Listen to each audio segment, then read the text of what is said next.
How y'all doing this morning? Come on out, come on out. Wow, well, you got to hear from one person that was like trying to take us off technology. You got to hear from another person that says, let's do more of it, make money while we're doing it, right? And today, I get to have this conversation with three incredible leaders in our city, and that are all kind of approaching technology innovation in very different and unique ways. And I think it's going to be an incredible conversation because these three people are leading conversations in their field. So let's start to kind of get a little context. Jen, thank you so much for being here. You're with the Hawks. You've been leading innovation in sports. What ways do you see community intersecting with technology and changing how sports is happening today? Sure. Well, thanks so much for having me, and morning, everyone. So when we think about community, right, I think sports is probably one of the most compelling and effective ways in building community. So like think about the teams that you might have supported, some of you which might have supported them when you were really young. What did that sense of being part of that fandom do, right? It brings a sense of belonging, a sense of identity. It produces a lot of emotions and passions. And I think when you think about that kind of community, right, sports is one of the best ways I think you can break down cultural and social barriers, right? Everyone's in it for a common purpose. And if you think about like the communities in sports, like, I don't know, is anyone here from Philly? Yeah. Like, think about Philly, right? When you lose, the city burns, but when you win, the city also burns, right? Like, people like really, view like their fandoms as a sense of community. And so I think when you look at technology and, how that intersects with sports, we're seeing that, obviously we all live in a super hyper-connected world, right? Like, we're all on our phones. We got like your text messages, like your app notifications, social media, like the endless like news barrage. Like, we are constantly competing for your attention, and attention spans are shorter than ever. So when we think about how people consume and watch content in sports, all of those behaviors, we're seeing really, really big shifts. And I think with that, it's not all about, for us, like winning games. Like, winning games is great. We want to bring a championship to Atlanta. That's great. But really what's more important is if we want to like reach and connect with our communities, it's all about creating the great experiences. So we talk about like the experience economy, but I think that holds true in sports more than ever. We want to create those experiences that, surprise, delight, bring joy, but also help reaffirm our fans' sense of identity of being a Hawks fan. And, we are looking at technology. I think, we're going to talk about NFTs up here, but we're looking at different ways that we can then engage those fans, right, in ways that, perhaps we never thought about before, using, different means of technology, and then also growing different communities, right? We see, like, all of those really, rabid communities around different NFT collectives, right? And what is that? It's because they feel a sense of, identity and belonging, and they're part of this group, right? Now we can do that and, maybe reach fans that aren't in Atlanta, but, are across the world. So, I think technology, while great, it's been able to give us a ton of reach and access and build new communities. I think for us, like, technology is an enabling mechanism, right? It all starts with like understanding who are your communities, how do you best serve them, right? And then looking at, technology as an enabling mechanism. But again, it really, for us, it goes back to, it's really more around, experiences and technology enabling that. And how much do you feel like in your space, like how much are you listening to the community and making decision-making and things like that based on that community response? It all has to start with the community, the end user. And I'm not talking about, understanding demographic data, right? Their age group or socioeconomic status. It's about really understanding them. Like, what are their hopes, desires, challenges? What do they, want and need in life, right? When you can appeal to that, that's how you win with them. That's how you can really create the experiences that are meaningful and that they'll remember. And so for us, at the Atlanta Hawks, I don't know if any of you guys have been to some Hawks games, but really that kind of underlines our ethos is, we got to start with, our end user, our customer, our fan. I love it. Okay, and Greg, you were the first person that told me what an NFT was. And you were like, this is transforming art, this isn't transforming activism, this isn't transforming my business completely and our community. So, can you explain to all of us, because there's like some of us that kind of understand it and half of us that don't. And can you explain what it is and how it's transforming the artist community today? Yeah, for sure. So in the most simple forms, NFT stands for a non-fungible token, which probably still does not mean anything, right? All that means it's a proof of authenticity on the blockchain, and the blockchain's immutable, which means it can't be changed. So in the past, when I sell a piece of artwork, I provide a piece of paper that's a certificate of authenticity that says, this is real, this artwork's, it's not a fake. There's never been a way to do that with a digital asset. So when you have anything from a video, a JPEG, anything that can live online, there's never been a way to say that you actually own this, and this is, this is a one of one. So for us, when we as artists had a way that we could monetize digital assets, that was a game changer for us. The other thing that was another game changer was when I sell a piece of artwork and it goes, off to a collector, I never see it again. There's no way that I can trace where that painting went. And now with the blockchain technology, you can see where a painting goes from here forever. And I can still interact with those wallets and those owners. So to us, that was a huge breakthrough. And you get royalties along the way. Yeah, right? So secondary market royalties, which is incredible. And when I think about, when we do auctions all the time, where I'll have a piece of artwork that'll go up for auction to raise money for a charity. Imagine if you can create in the smart contract that can't be changed every time that piece sells from here on forever, that charity organization is going to get a secondary market sale from that. That's great, because we have an auction, Greg, which you can donate. We could try this out. Would anyone bid on that piece of art? I'm just kidding. I'm messing. But I mean, that's something that's never been possible before, right? I'm sure people buy pieces from auctions all the time for charity, and then they get sold, and that's like, the artist doesn't make money, and the charity doesn't make money. So, I mean, I think from there, it's an incredible thing. Yeah, and I think also with that, it's like you put a piece out there, and then there's a community that's bidding on it all over the world, right? To have ownership of this incredible one-time thing, right? And so it's changed your business dramatically, right? Yeah, and we got really into it, during the pandemic, because we shifted everything online. Everything for us was an online auction. So then when we got really involved in NFTs, it really just, we had people from all over the world bidding on our pieces. So versus typically in a gallery, and there's a set price point, you're only getting the people that are able to walk through the doors. So for us, it was just an incredible opportunity to expand our reach. And so for you, I mean, it's really interesting. You've developed, there's a lot of people don't know this about you, but you have the art that everyone sees, and then you have this community that you've built of artists. So how has building that community really transformed everything that you're doing? What is happening through that community that you see that you could share?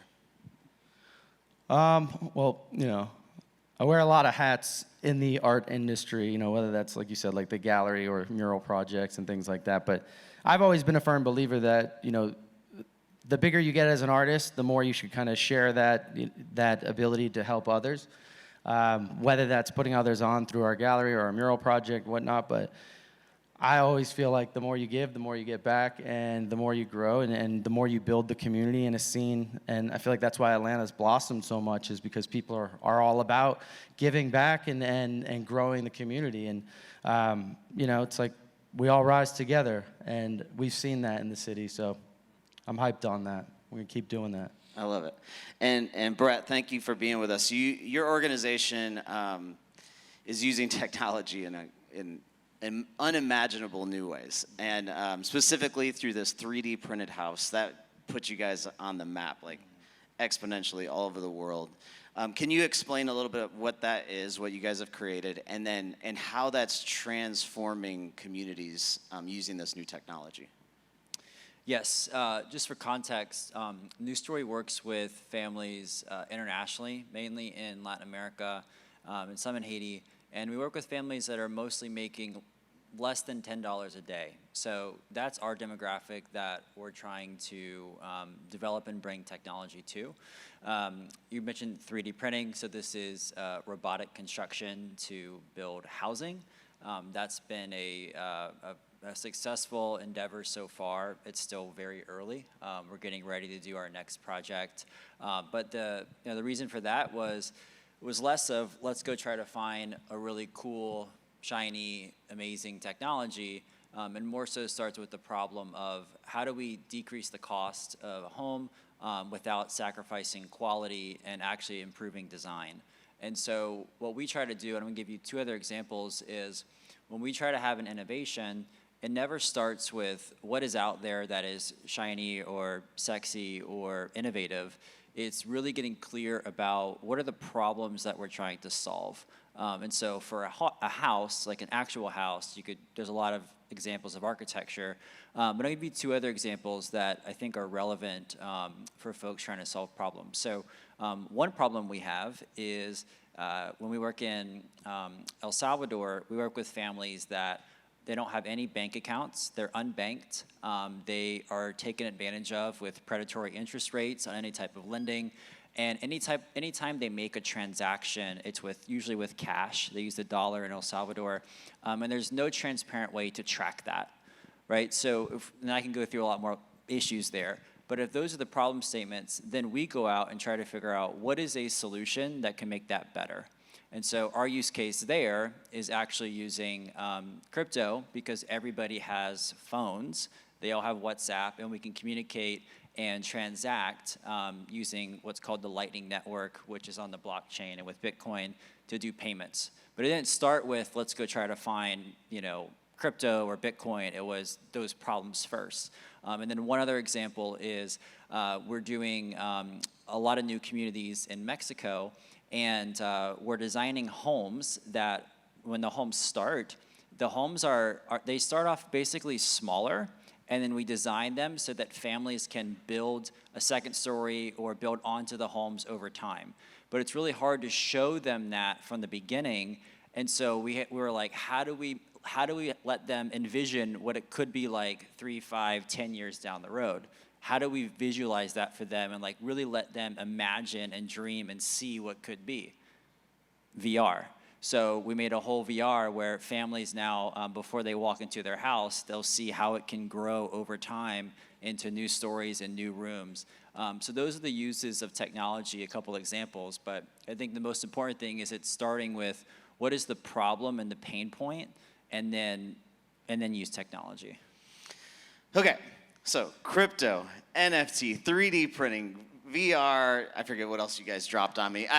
This is a lot, right? This is a lot to figure out how does this make sense of in natural community, right? And how it's like with every new addition to our plate, we're like, at some point you're like, I can't take anymore. I don't know if you guys ever feel that way, right? On one hand, you're like, this is cool, and then the other hand, you're like, this is overwhelming. So, Brad, I'd love to start with you. I mean, you live in this space of community and activism and technology. So sometimes I wonder if too much innovation and technology is creating apathy. What do you see out there, and how do you make sure that people stay connected with all these new technologies?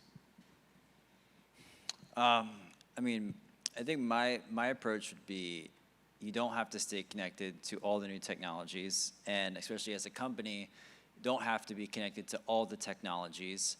I think if you're trying to get a message out, then figure out what is, at least our approach is, what's a more niche demographic, and if I'm that demographic, how would I want to be treated if a company or an individual is messaging something to me that is important? But we try to look at it as less of a message for the masses and a message for how do we get this on all the platforms. And we try to figure out what is like the one or two things using some type of technology as a medium, and how do we focus on that.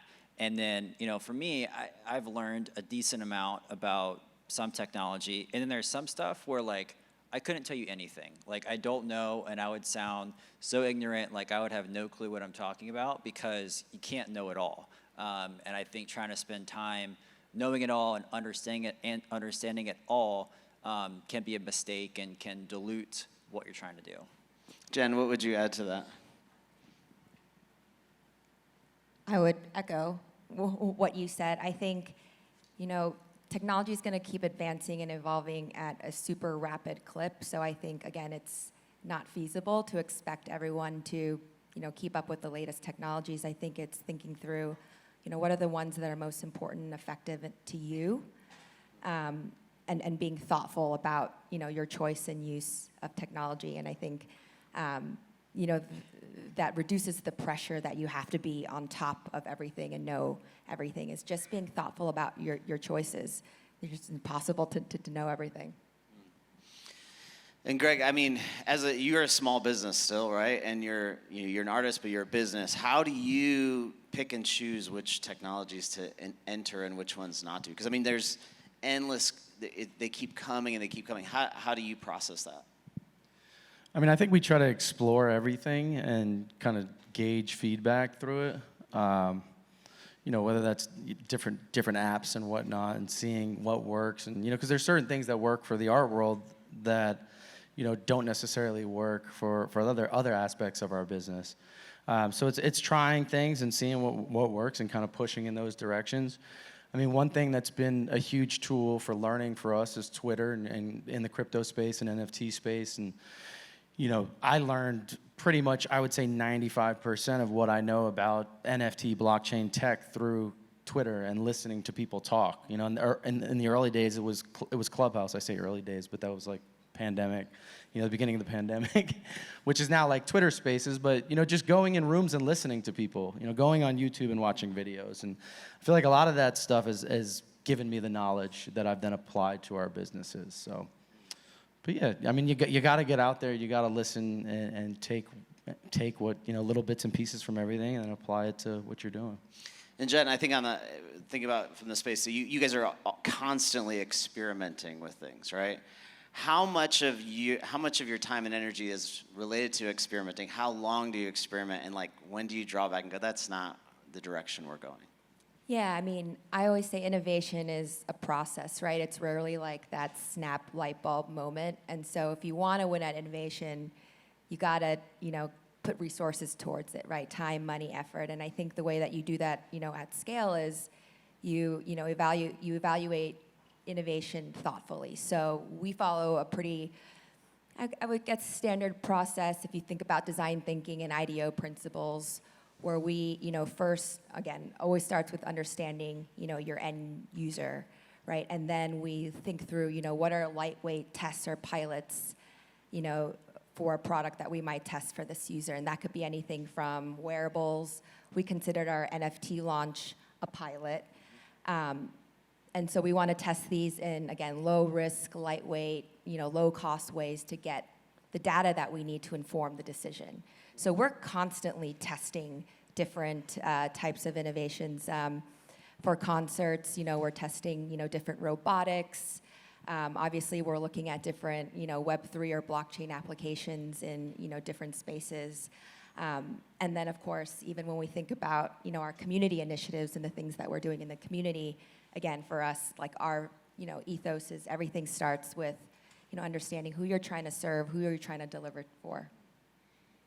I add one thing to what you said, just to encourage folks, because I've felt this in the past too, of like seeing a new technology or seeing a new trend and thinking, man, that could apply to what I do in my business, but it's so overwhelming. Like, I'm not a technologist. I don't know. I'm not an engineer. I don't know all this stuff. It's so easy to just let that paralyze you. I know it's done that to me in the past, but I would encourage you that you can learn. You can take small steps, and once you start taking some steps, I think you build confidence from that knowledge, and then you take more steps, and then before you know it, you can actually make decisions and be thoughtful about that topic, and I promise you, you can. You just have to take those first steps in learning. I got a couple questions that I didn't prepare you guys for. I sometimes as a leader, sometimes I feel really lonely. And I'm curious for each of you. I mean, you guys are leading your industries in different ways. I'm curious, have you guys wrestled with that, and how have you worked through that tension? And if you guys don't want to answer it, then that's fine. But Brad, I'd love to start with you. Yeah, it's a real feeling for sure. There's a reason that there is, I mean, everything we do and everything y'all do as a company, companies is definitely it's team oriented. Like I'm as team oriented as it gets. And if you are in a leadership position, there is real weight and pressure and responsibility, and that's part of the job that you sign up for. And so with that, I do think that you feel some of that loneliness feeling. I mean, the way I try to do it is just by trying to surround myself with other peers. That's kind of a cliche answer, but that I could talk things through with people, try to be vulnerable with them. Sometimes I'll try to be just genuinely vulnerable with my team.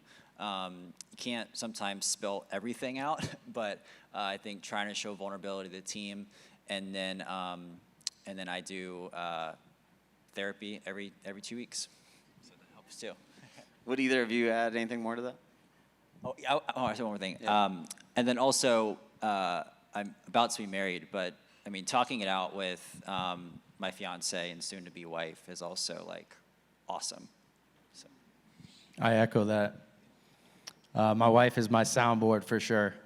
Nature is healing. I mean, at this digital technology space, you know, with social media and everything, I feel like you always feel like you have to be online. You always feel like you know, if you're not posting, you know, twice a day, I know in my world on every single one of our business accounts, then people are going to forget about you and think that you're not working and you're not active and you're not the busiest one in the room, which can be stressful at times. But I find that, you know, sometimes you got to get out in nature and unplug and kind of zoom out a little bit to get a refreshed perspective on life and what really matters.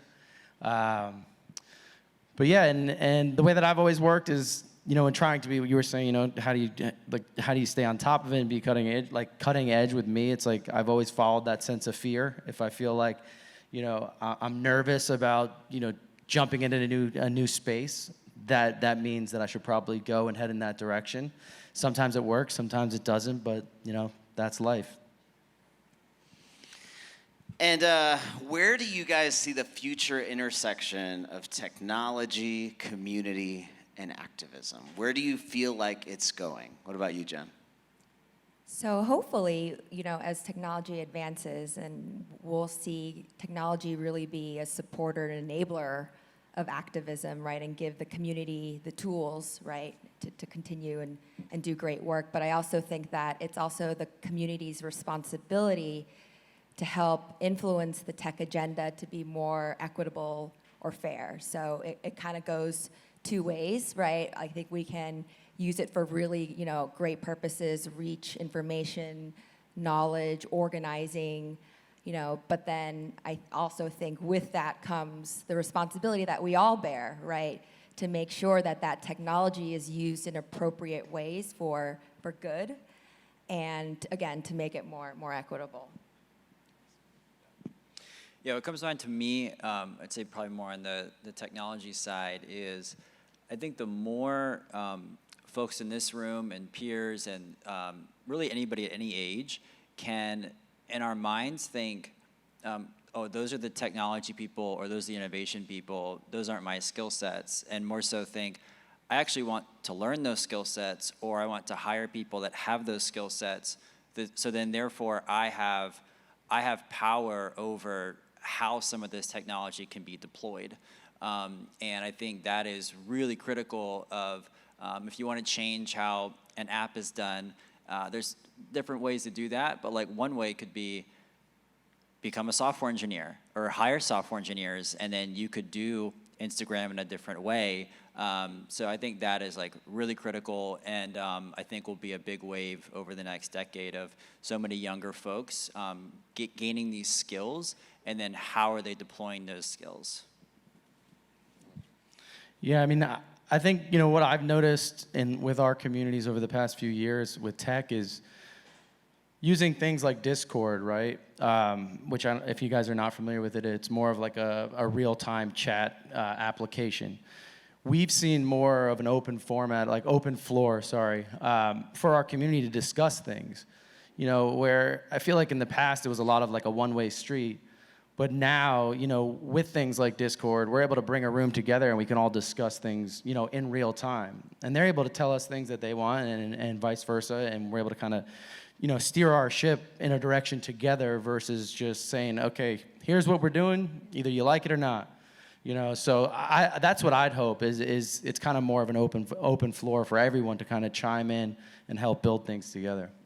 I love it. Well, listen, I'm glad you guys got to meet these three people because they are reimagining community for their industries, using technology and trying to find ways to bring people together, whether that's art, whether that's honestly the developing world, developing communities, and through activism, and then also through the sports community. I mean, these three people are part of the leading conversations with us. Now, hopefully they're using it for good. Most of the time they are, but they're experimenting with things, and that's part of the community aspect of it, right? Is to start to understand what enhances community and what distracts from it. And I appreciate all three of you. I think what you guys are doing is amazing. If you don't follow them, you should, because I don't know what they're working on right now that they're not telling you about, but it's pretty transformative. That'll probably come out in like 6 months from now, and I'll get some text message from Greg the last second before it comes out. But those things will all be part of it. Follow these people, encourage them along the way. The community is changing. Technology is part of it, and we have to figure out how to do it in a sustaining way. So let's thank